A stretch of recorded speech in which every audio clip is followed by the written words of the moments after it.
near Ackerley, moving north at 35 miles an hour.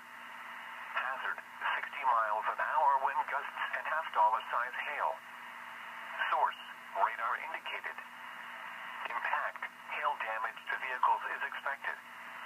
Expect wind damage to roofs, siding, and trees. Locations impacted include Ackerley, Gale, Spangenberg, Vielmer, and Key.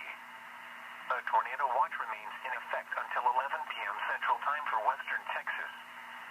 For your protection, move to an interior room on the lowest floor of a building.